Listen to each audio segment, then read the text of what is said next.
Тел, мәдәният, гореф-гадәтләребезне саклау, үстерүдә фольклор ансамбльләренең өлеше аеруча зур. Шунысы куандыра. Андый төркемнәр Татарстанда гына түгел, Россия төбәкләре, чит илләрдә дә уңышлы эшли.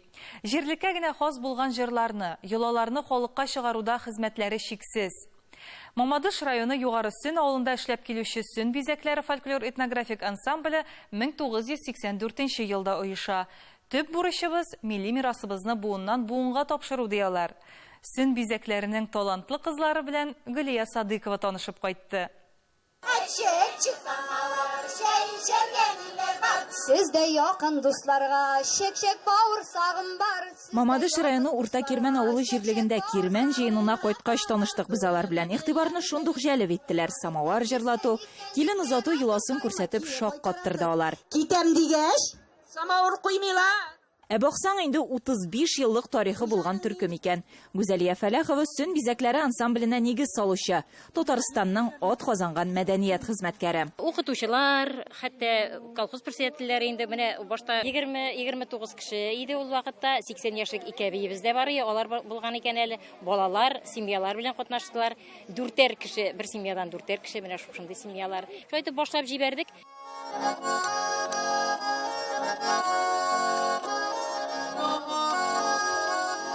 Башлап җибәргәндә 6 гармунчыбыз бар иде ди ул. Хәзер инде ул рәтләр сирәгәйде. Үземнең кулыма гармун алуыма да 10 елдан артык ди. 75 елда авыл җирендә, Татарстанда авыл җирендә иң беренче безнең председателебез бик музыкачанлыклы кеше иде.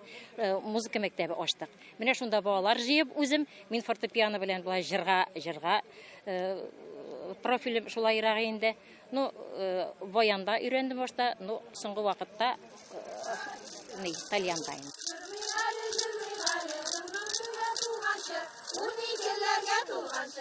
Гармуннан кала башка төр уен кораллары да шактый. Шулай ук пычкы, кашык, тукмак, ярма яргычларны да сәхнәгә алып менәләр.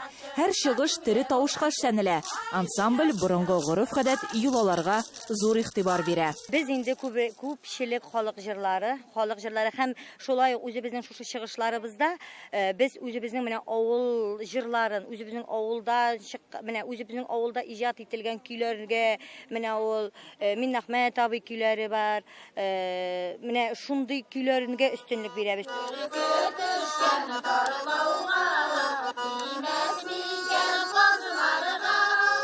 Бүген ансамбльгә 20-гә якын кеше йөри. Кеше төркемдә бар. Үзебез белгәнне балаларга өйрәтү максатыбыз диялар. Гомумән җыр һәм биюне яратабыз. Минем иптәшем дә гел театр һәм концертлар кую остасы иде. Күңелне күтәрә. Ниндидер җан бирә, яшәргә дәрт бирә. Авыл халкы өчен шулай күрше салаларга, районнарга чыгып концертлар куялар. Конкурс, фестивальләрдә катнашып, лаеклы урыннар яулыйлар. Иң мөһиме теләк, шартлар һәм мөмкинлекләр бар ди ансамбль җитәкчесе. Җырчылар белән ансамбль белән генә чыкканда без инде сәнгать җитәкчем белән 2 машина белән дә барабыз инде. Былай күп күләмдә 20 кеше чыгып киткәндә безне район мәдәният йортыннан һәм район җитәкчебез спонсировать итә. Аларга бик зур рәхмәт әйтәсем килә. Быел аларга халык исеме дә бирелергә тиеш. Афәрин, җырлап яшик.